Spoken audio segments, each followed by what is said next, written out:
Ritika, Chavi, calcium. This is from Mental Metabolism, 403 page, my book.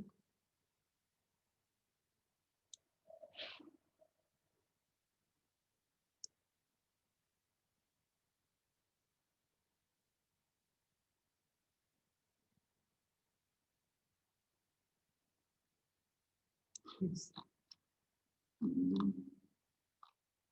What are the various functions of calcium we have written? So easy, right? Please speak to me, Chavi.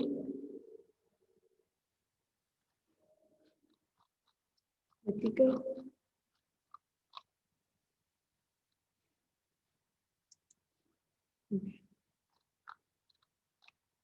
See here, beta. See, calcium is very, very important for the formation of bones, isn't it? So much we can write in that we have discussed previously also. Again, I am repeating. See, calcium is the most abundant among the minerals in the body. So what are the functions of calcium? We have, it helps in the formation of bones and teeth because the bones, we know it is formed by hydroxyapatite crystals. Okay, that is basically made up of calcium and phosphorus. Okay, that's the mineral what we have in the bone. So calcium is also required for muscle contraction. Okay, we have seen during neuromuscular junction also for the transmission of nerve impulse also we require calcium. Fourth clotting factor is calcium, so that means it helps in blood clotting mechanism. It also helps in regulating the membrane integrity and permeability. That means the cell membrane strength is being maintained and also allowing certain ions across the cell membrane is also being maintained with the help of this. Okay, then so it is also what are the other functions it has? It also activates the other enzymes. That means it is acting as coenzyme. Okay, like lipase, succinate dehydrogenase, they get activated in the presence of calcium. So calmodulin mediated action is so calcium binding regulatory protein, which activates again certain other enzymes like adenine lead cyclase. Okay, we have certain calcium dependent protein kinases also. So calcium is also acting as intracellular messenger. That means second messenger, which is helping in the transport of certain hormones to the target tissues. Then release of hormones like insulin, parathyroid hormone, calcitonin. This is all regulated by calcium. That's what are the hormones controlling the regulation of calcium? We have to talk about PTH and calcitonin especially. Then calcium regulates yesterday we have studied exocytosis, isn't it? So exocytosis is a mechanism where you will see the secretion of certain things like enzymes from the cells. So that the form like regulation of microfilament, microtubule. That means for the formation of exocytosis, endocytosis, this is all regulated by again entry of calcium. So it is also involved in contact and adhesion of cells in tissue. That means cell to cell attaching. Okay, and it is also that means contact inhibition is like regulated by calcium. It is also helping like we know skeletal muscle contraction is under the control of calcium. Similarly, for the contraction of cardiac muscle also we require calcium. So how much do we require per day? 800 milligrams per day. Okay, so postmenopausal, the requirement is little high. It is 1.5 grams per day. Okay, pregnancy, lactation, and after menopause. And in children, it is again high only because formation of bones, teeth, everything is dependent on calcium. So it is 0.8 to 1.2. Infants, 300 to 500 milligrams per deciliter. So the what are the best sources of calcium? Milk and milk products. Good sources are beans, leafy vegetables, fish, cabbage, and egg yolk. So like any other vitamin and mineral, basically the absorption is taking place in small intestine, especially in the duodenum. Okay. So what are the factors which are promoting calcium absorption? See, like vitamin D, this we know pretty well. Vitamin D, even during when the doctor is prescribing, basically calcium and vitamin D is given in combination because We know vitamin D promotes the absorption of calcium from the duodenum. Okay. We know parathyroid hormone also enhances the absorption of calcium from the GLT. It also increases the synthesis of this calcitriol. What is calcitriol? Active form of vitamin D is calcitriol. Okay, low pH, that means the acidity of the stomach is also promoting the absorption of calcium, and lactose is promoting the absorption of calcium from intestine, and lysine and arginine. These are the two amino acids which facilitate. Now, what are the factors which inhibit calcium absorption? Like phytates and oxalates. This point is coming almost regularly. Phytates and oxalates, they actually inhibit the absorption of calcium. Then high content of dietary phosphate, it also like inhibits. That means it will not allow the absorption of calcium. Free fatty acids also, they form insoluble calcium salts. That also will prevent.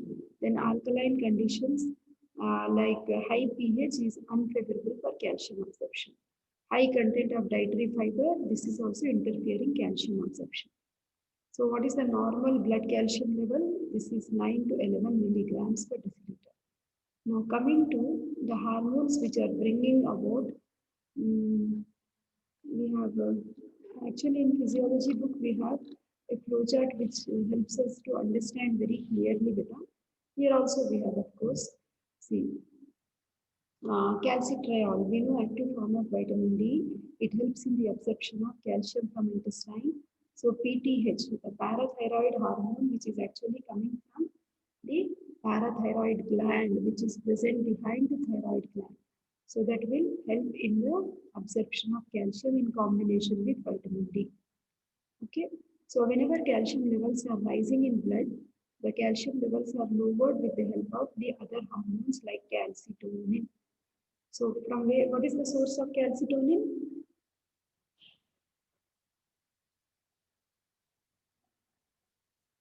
Do you remember? Parafollicular cells which you find inside the thyroid gland. So that will reduce the calcium levels in the blood. Okay, so calcitonin reduces calcium levels and calcitriol and parathyroid hormone increases the calcium levels, and these hormones working in harmony, they regulate the blood calcium levels. Okay, suppose if blood calcium levels are low, then the nephron structure, if you remember PCT, Henry's loop and DCT, from there also the calcium will be reabsorbed and it will be transported into the blood circulation. Okay, beta? So that is, now what happens if calcium is not there in our diet properly, and suppose if hormones are not regulating calcium, then what are the various diseases we come across? If calcium levels are increased in blood, you call it as hypercalcemia. Which hormone is working in excess? Parathyroid hormone, parathormone. If it is more, you will see the blood calcium levels will rise. Okay, so that is hypocalcemia is quite opposite. That means calcium tonin is working more and the blood calcium levels are falling down. So if blood calcium levels are falling, you will see there will be muscular tetany. Then we know like calcium is very much important for muscle contraction. So and if calcium is not there, you will see the muscle will undergo a spasm, that is muscular tetany. In case of small children, you will see rickets. What is rickets? Deformity of bones due to the non-availability of calcium and vitamin D, because growing children need more of calcium and vitamin D, isn't it? So renal rickets. So that means there is no reabsorption of calcium from the renal tubules. Whatever calcium is being taken in the diet, it is being like excreted in the urine very fast. So that condition is renal rickets. Osteoporosis, bones become very much weak. Okay, especially we will see osteoporosis, that is demineralization, generally after menopause. Okay, so osteopetrosis is characterized by increased bone density. Okay, inability to resorb bone. So it is associated with renal tubular acidosis. That means more and more calcium is getting deposited in the bone. That is osteopetrosis. Okay, beta, at least one of you please speak to me. Okay. Then we are going to discuss very, very important question now with the synthesis of DNA. Okay, this is very important. We will see that happen also. Very important essay question.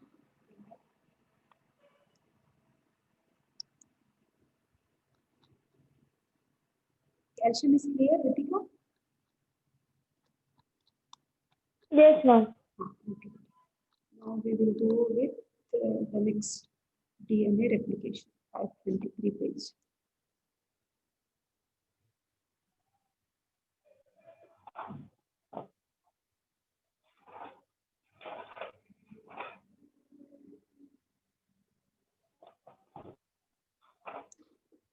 Just okay. See DNA replication. What is the question? Let me check once again. Synthesis of DNA in detail with suitable icon. Okay. Nothing but replication only. See, DNA replication. What is DNA replication? Nothing but production of daughter DNA from two parent DNAs. That is nothing but from the parent DNA to daughter DNAs are formed. Sorry. So that is nothing but DNA replication. See, we know like DNA is a double-stranded structure. So where you will see one strand is running in clockwise and the other is running in anti-clockwise direction. One strand is running in 3' 5', the other is 5' 3'. Okay, so these are the two strands which are coiled double helix. Isn't it? This is the double helical model, which is actually like which was started like who gave this model? Watson and Crick's model. Okay, so now see here. So these strands, while undergoing replication, they uncoil themselves. Okay, the coiling is now separated. So that's the reason one green coil is shown on right side and one blue coil is shown on left side. That means this green and blue are representing parent strands. So complementary to the nitrogen bases which are present in the parent strands, in the new daughter strand, you will see the new daughter strand will be actually synthesized. Suppose in the parent strand, you will see, we know the base pairing, no? The nucleic acid base pairing, AT and GC. Adenine pairs with thymine and guanine pairs with cytosine. Between AT, we have two bonds. Between GC, we have three hydrogen bonds, triple bond, double bond and triple bond, AT and GC respectively. So now, so suppose the parent strand, if it has A, complementarily T will come in the dotted strand. Like that, if it has G, then in the complementary dotted strand, you will see C, cytosine will come. So adenine pairs with thymine and guanine pairs with cytosine. So that we know pretty well. So that is DNA replication. Semi-conservative in the sense half of the strand is contributed by the parent and half of the strand is contributed by the synthesis by the daughter cell. Okay, like that. So this is parent DNA and we have two daughter DNAs formed. So that is the meaning of replication. When the cell divides, the daughter cells are receiving identical copy of genetic information from the parent cell. So it's a process in which DNA copies itself to produce identical daughter DNA molecules. Now the replication is taking place in the prokaryotes. Always you just overlook prokaryotes. You can just give one small rating if you want, but always we have to keep the details of eukaryotes. Okay, eukaryotic replication. So replication of DNA in eukaryotes closely resembles that of prokaryotes, and of course we have certain enzymes. Okay, you remember in case of transcription when we studied, I told you we have RNA polymerases. Similarly, now this is replication for which we have DNA polymerases. Okay, so we have 5 different types of DNA polymerases which are concerned with the replication. So we have DNA polymerase alpha, beta, gamma, delta. Okay, and also epsilon. So alpha is responsible for the synthesis of RNA primer. I'll come back to this after showing you clearly this chain. This is very, very important. This is always an essay question. You should understand thoroughly. Okay, now see here. Just now in the first picture, you have seen parent DNA. One was shown in green color and the other was shown in blue color. That means this is the strand which got separated, which is now shown in 3 prime, 5 prime. Okay. Now see here, complementary to this, we will get RNA primer. You call it as RNA primer. Base pairing will take place. in both the direction. In 3' direction also it will take place, in 5' direction, to and fro. Okay, so that the daughter strand is formed very fast. Now see here, in the initial, the first step, we are finding this is the parent strand. In the parent strand, this is 3' end and this is 5' end, and this is template for lagging strand. Okay, now small pieces of DNA, actually it is called as Okazaki fragment. Okay, that means this will have all nitrogen bases which are complementary to the parent strand. Okay, those are called as Okazaki fragments. So the Okazaki fragments will come and they will attach complementary to the parent DNA strand. Now again, you will see the complementary strands which are running in to and fro directions from 3 and 5 prime. We call them as RNA primers. Okay. Now, for this RNA primer is being mobilized by this enzyme complex, that is DNA polymerase alpha primase complex. So that means base pairing is taking place in 3' and also in 5' direction. As the DNA primer is joining from 3' direction, you are finding this RPAs are being removed. It is replication protein A, RPA. These proteins are only holding the strand, the parent strand, and as the RNA primer is coming, you will see this replication protein A, it is being removed gradually. And you can see gradually the length of RNA primer which is moving in two directions is gradually approaching. Okay, for which it is facilitated by PCNA RFC. What is this PCNA? Proliferating cell nuclear antigen and replication factor C. Okay, these two are also promoting the movement of this RNA primer in two directions. Okay, better? Then, so this is, after this, you will see, still you will see this RNA primer is moving fast with the help of this enzyme, that is DNA polymerase delta. So finally, both RNA primers are moving towards each other with the help of RNase. This is also an enzyme H, and flap endonuclease. This is also enzyme. So all these round balls, what we have called as replication protein A, they are being gradually removed. RNA primers are moving very close to each other. Finally, they are about to contact each other. When they are about to contact each other, you will see we require the binding enzyme, that is DNA ligase. Ligase will act as a gum and it will bind both RNAs in two directions. So finally, the daughter strand is formed. Okay, beta? Ritika, Chavi, hope you understood this? Yes, ma'am. Yes, ma'am. Okay, beta, thank you for confirming. See, DNA polymerase is now responsible for the synthesis of RNA primer for both leading and lagging strands in both the directions. So if you just follow that picture, you have come across all these enzymes. Okay, and what is their action? Now, for replication in for this essay, what you will do is you just mark from where to where you should write. First, you give the definition from here, okay, and you just draw this picture, okay. Then, after giving this definition and drawing this picture, come to replication in eukaryotes. From here, I want you to write it down. From here, you start, okay, giving all these enzymes, and this process of replication. This is actually following the picture what I have projected just now. These steps only are put into words. Okay, till here, till histone, newly synthesized histones. Okay, like from here till here, I want you to write thoroughly following the picture and draw this picture in the first page itself. This will give a very good impression. Okay, then.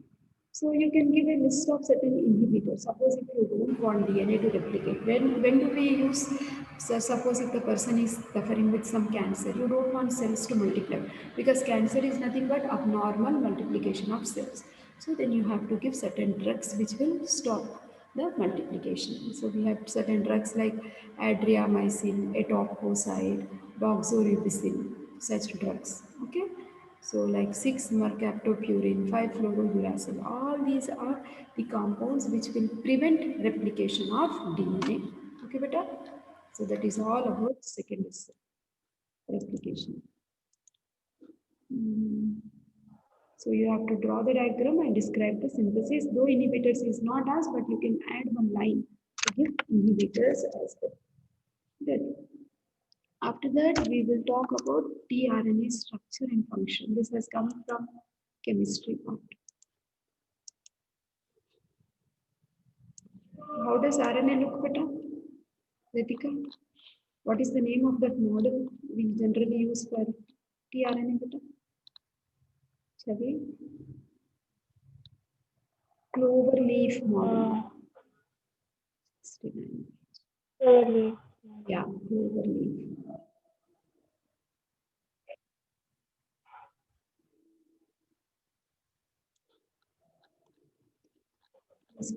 tRNA is also, this is very popular question. Beta. This is the structure of tRNA, transfer RNA. In this model, whatever you are seeing here, this is called as clover leaf model. Okay, it's something like long we eat no, in pan or something, like dry fruits. Okay, condiments it comes in that clove. Okay, in Telugu it is lavangam, in Hindi it is long, isn't it? Long ilaichi and all something like that. So that leaf model it resembles. Okay, so now see here, what are the various? It is actually single stranded only. No? All RNAs are single stranded only. Whether it is mRNA, whether it is tRNA, whether it is rRNA, we know they are all single stranded. So that strand is holding on itself in this way better. Okay, it is folded like this.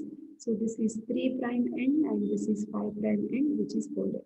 So at the 3 end, you are finding ACCN. That means this is the amino acid end.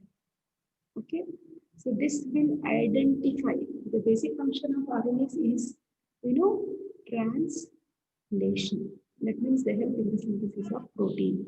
So this terminal will identify like what amino acid is seen on mRNA strand.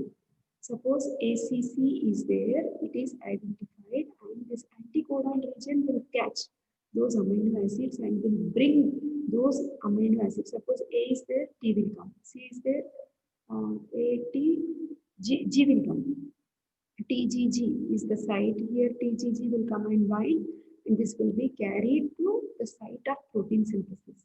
So, like a particular amino acid is identified. Suppose ACC is coding for valine. So, valine will come at the site of amino acid. So, we have we have 21 different amino acids. No? More than that, we have different types of tRNAs which are coding for that particular amino acid. They will transfer these amino acid at the site of protein synthesis. So, you should thoroughly draw this picture.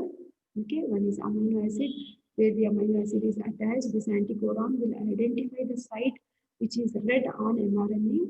Okay, so you are finding this fold which is called a T-Cyc arm, variable arm. Okay, anticodon arm, D arm. Just write and describe this better. Okay, so this is transfer RNA molecule. How many nucleotides it contains? Around 71 to 80.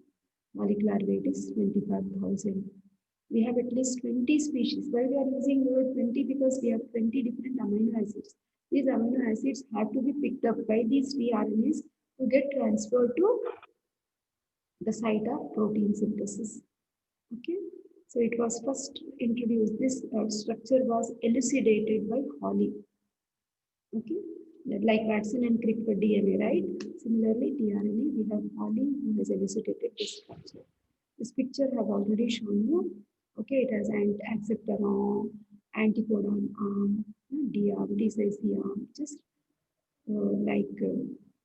read all these things. But okay, again under this also, the variable arm. This one is the variable arm where arrow is shown. That this one. It looks like appendix projection if you just consider it as anatomy. Okay, so just to understand. So we have what are the this arm the most variable that means it keeps on changing. Okay, based on this variability, again the tRNAs are divided into two categories. Okay, class 1 tRNA most predominant 75% with 3 to 5 base pair length. Class 2 tRNAs are 13 to 20 base pair lengths in the long arm. Okay, so that is you have to understand.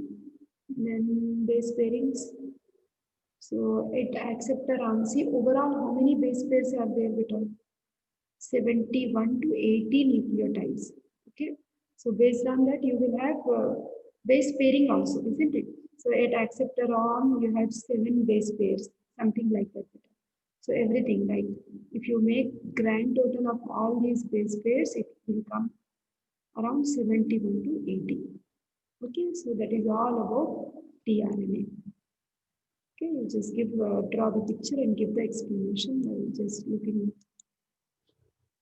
at the diagram itself. You can elaborate structure and classes of immunoglobulins. What do you mean by immunoglobulins, Chavi? What is the meaning of Antibodies. antibody? Can you give me the code button? I gave you one code, no? The types of game D. Just remember game D. I think under plasma proteins it is discussed 182.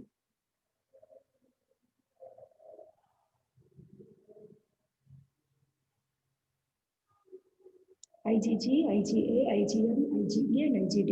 Easily you can remember that. Okay. So plasma proteins. I think, yeah, this is the structure of immunoglobulin.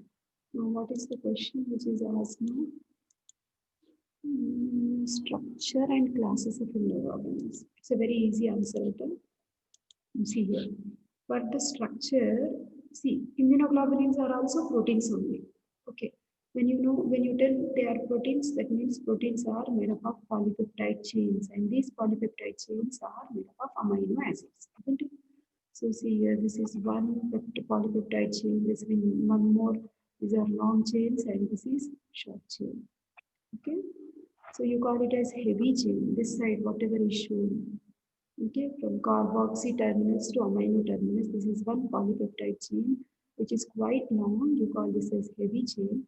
The other chain is little small in size, you call it as light chain. Okay. So because it's a polypeptide chain, it has one carboxy terminus, one amino terminus, and of course sulfur bonds are there. And connecting the heavy chain and long chain, light chain also, you have this sulfide linkages. Okay, so at the place where you have bend, there also you have the sulfide linkages, disulfide bonds. We call this as hinge region, hinge, like this bend. Okay, bending is hinge. So just you can draw this picture, and by looking at this picture, you can describe the structure of immunoglobulin.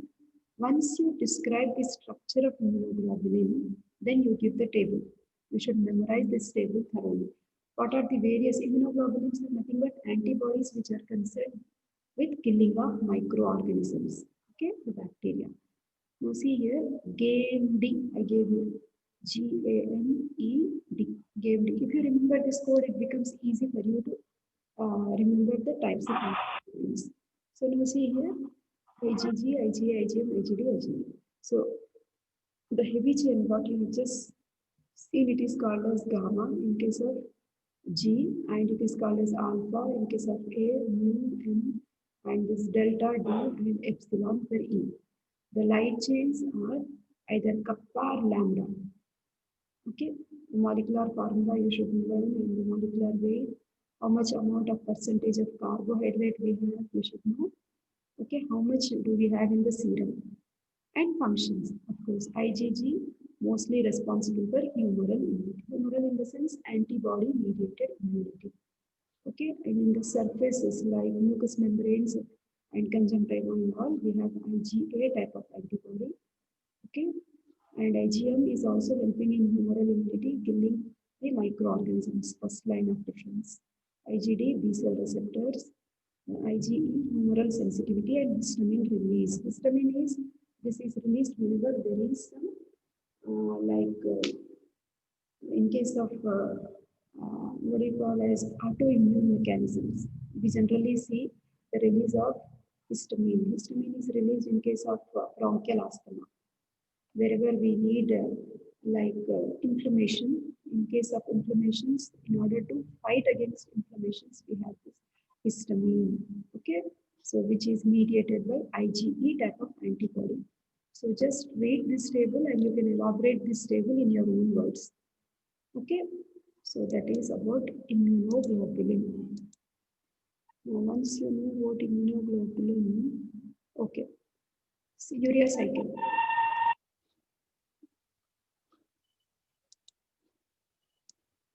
What is the first step in urea cycle, Ritika? Carbon dioxide plus ammonium ion. 330 page. Okay, you are writing exam tomorrow, right, Beta? Yes. If you don't read the exam should be there, Beta. There should be push, otherwise you won't study. You promised on Thursday. Okay, Beta, see. Urea cycle, carbon dioxide plus ammonium molecule, both of them will join to form carbamyl phosphate in the presence of carbamyl phosphate synthase. Okay, N-acetyl glutamine is the coenzyme here. Here two ATPs are utilized, which are converted to 2-ADP plus high energy phosphate. Then from here, series of steps. From carbamyl phosphate, you will see the production of citrulline. These steps are taking place in mitochondria. Further steps are taking place in cytosol. From citrulline, we have arginosuccinate. Then from here, you have arginine. From arginine, we have the ornithine and then urea. All these steps you just practice in the same way. Put all coenzymes and enzymes which are involved here, the oxidation reduction taking place in the presence of NAD, NADP also you check. Okay, all these are the steps of urea cycle. You put it into words, but I'll learn this cycle. That's it. 5 marks question this is. And then what is this? Blood buffers. So blood buffers also I discussed recently, no beta? Name the blood buffers, Ritika. Yeah, please name them, beta. Bicarbonate buffer, phosphate buffer. Yeah, bicarbonate buffer, phosphate buffer. Okay. And the plasma proteins also act as buffers, no? Okay. 468 page.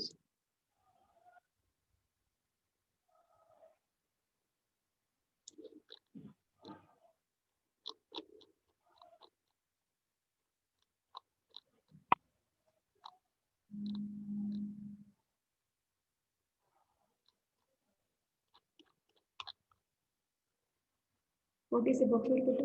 How do you define it? Yeah. See, buffer is defined as a solution of weak acid and its salt with strong base. First, you should give the definition of buffer. So, we know our blood pH is always maintained constant, 7.4 to 7.6.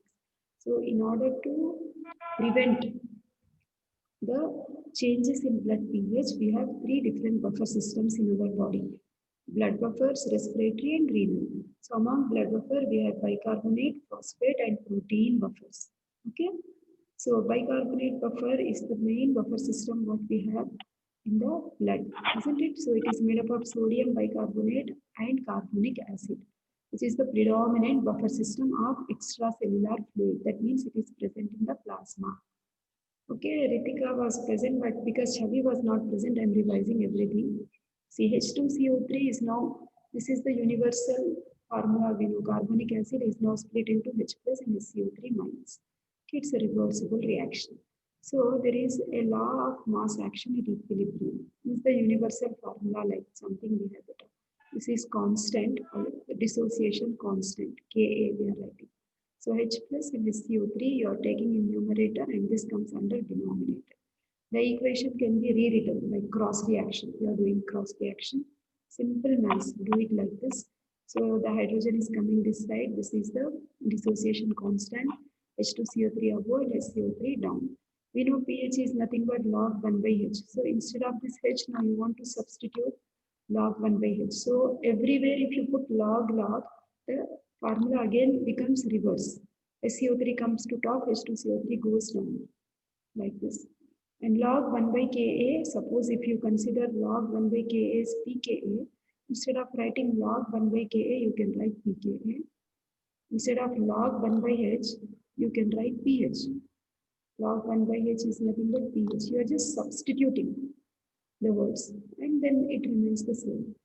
So we know HCO3 minus is base and H2CO3 is carbonic acid.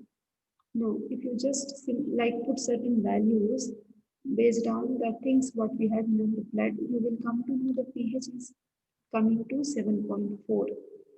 Okay, how to calculate this pH? Certain values are given below. pKa is given as 6.1 from this paragraph. Okay, and HCO3 is given as 24, H2CO3 is given as 1.2. If you simplify 12 ones are 12, 12 twos are 24. If you take this point above, it becomes 20. Log 20 is nothing but 1.3. So if you make the grand total, it comes to 7.4, which is already understood. pH is 7.4, our normal blood pH. Okay, that means what? See, the above one you call it as base and below one you call it as acid. That means base is like if you 2 by 1, nothing but like 12 ones are 12 twos are 24. Point, that means 20 times the base is present more when you compare with acid. That is the bicarbonate to carbonic acid ratio in our blood is 20:1. That means base level is more and acid level is less because during our metabolic reactions in our body, so many acids are produced. Like in carbohydrate metabolism, we have lactic acid. In ketone body synthesis, if you observe, in products of lipid metabolism, fatty acid utilization, there you will see ketone bodies, acetone, acetoacetic acid, beta hydroxy, butyric acid, all are acids only. So many metabolic products what we have in our body are basically acids. To neutralize acids, we have base more in our blood. That's why this is called as alkali reserve. 20 times base is more when you compare with acid because it keeps on neutralizing the excessive acids which are produced so that we do not suffer with acidity in the blood. Okay, very good mechanism this is. That's what is bicarbonate buffer system. Apart from that, inside the cells, we have one more system which is called as phosphate buffer system. That is sodium dihydrogen phosphate and combination of disodium hydrogen phosphate. This actually is more powerful than the bicarbonate buffer, but still because it is present inside the cell, it is not taking active role in regulation of pH. Protein buffers, we have albumin, globulin, hemoglobin. They are also taking part in controlling the